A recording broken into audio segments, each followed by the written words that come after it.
Good morning, grade 10s. This morning I wanted to spend some time doing some correcting with you. Now, obviously, I don't want you to have to watch a 15-minute video of me doing all the corrections. So what we're going to do is a few from the first page, which was the squaring binomials. And then I'm going to correct some from the practice that I asked you to do for perfect square trinomials. And then I'll just post the answer key on the Google Classroom. And then if there's some that you got stuck on, I'm going to ask you just to shoot me a text or talk to me on the Google Classroom. Okay, so yesterday we talked about how there's a shortcut for squaring binomials. Okay, this is, so before you used to do this FOIL, right? In grade 9, we would have rewritten this question, x minus 8 times x minus 8, and then I would have called it double distribution. Okay, yesterday I showed you a shortcut. So if you are squaring a binomial, you take the first term and you square it, so x squared, and then it's called double product. So what's x times negative 8? Negative 8x. We're going to double that. We get negative 16x. And then the last piece we square, so we get plus 64. So square, and then the middle term, double product, square. And that is just a really excellent thing to put to memory. Okay, so let's keep going. A, if we squared that, we get a squared. A times 5 is 5a, double it, we get 10a, and then we square the last term, 25. And there's our final answer. Keep going. I like to do these negatives with you.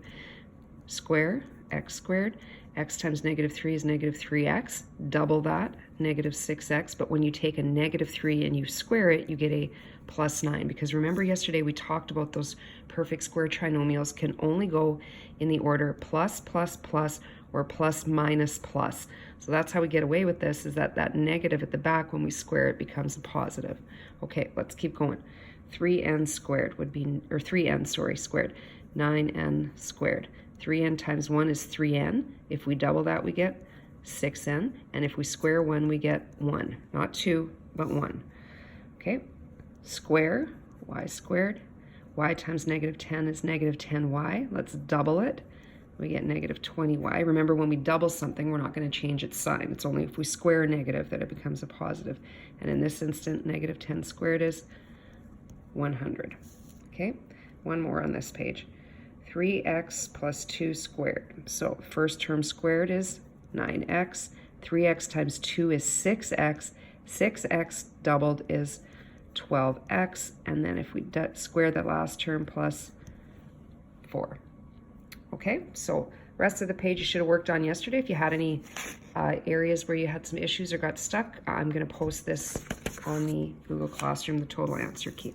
Okay, now this is what we were trying to come to. This was the whole purpose. We've got a perfect square trinomial. We know it's a perfect square trinomial because A, it's a trinomial. B, it goes plus, plus, plus, and it could go plus, minus, plus like the one underneath. This first term is a perfect square. This last term is a perfect square. Half the middle term squared is the same as the outside terms multiplied together. Once we've determined that, okay, then we can simply go like this. What is the square root of the first term? 4x. What is the sign that is sitting here?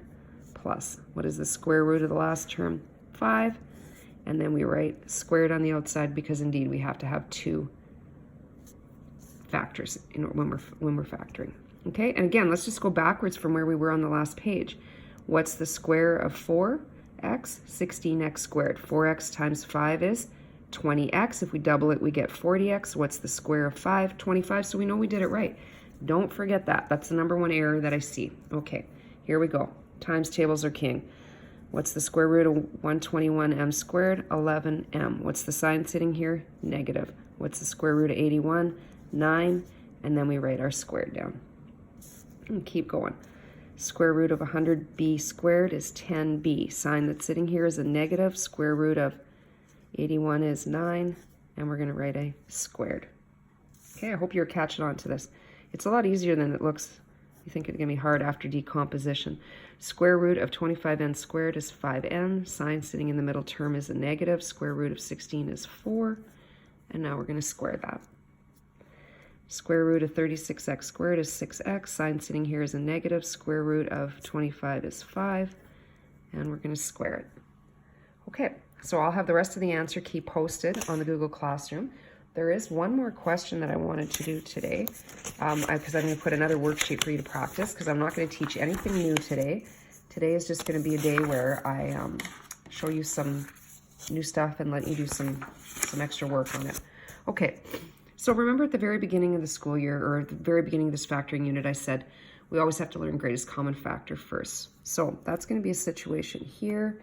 And when I put out your answer or your worksheet, I will have starred the ones where you have to look for a greatest common factor, okay? So you can see, like, we're going to go ahead and factor these perfect square trinomials, but right away you should say, well, 3 is not a perfect square, 75 is not a perfect square, and that's where you should go, that's why I learned about greatest common factor first. So what can we do here? We can take out a greatest common factor of 3, and then we're left with n squared plus 10n plus 25. And now we're back to a perfect square trinomial. N squared is a perfect square, 25 is a perfect square. Okay, half of 10 is 5, and 5 squared is 25, and 1 times 25 is 25. So that's how you know. So we can't forget this. We always have to have the greatest common factor if we've taken one out. But this now becomes n plus 5, and then we write squared. Okay, and I'll do one more of those with you. Where are we going to go down to here? Question number 11. There's another one. Okay, we know we're doing perfect square trinomials, but 2 is not a perfect square, neither is 32. But we can see that 2, 16, and 32 are all even numbers. So a great guess would be to try and take out a 2. And lo and behold, you're left with x squared minus 8x plus 16. And there's our perfect square, and there's our perfect square. So now we're going to write down our greatest common factor. The square root of x squared is x. The sign sitting in the middle term is a negative. And the square root of 16 is 4. And we write that down. Okay, I'm trying to keep it short today because 7 minutes is hard to upload to YouTube, especially now it seems like lots of people are using it. And then I will have the answer key attached to this as well. And this is what we'll correct tomorrow. So today's just more of a work day and going over your stuff, making sure you understand it, and contacting me if you have some issues. Okay, take care. Miss you guys so much.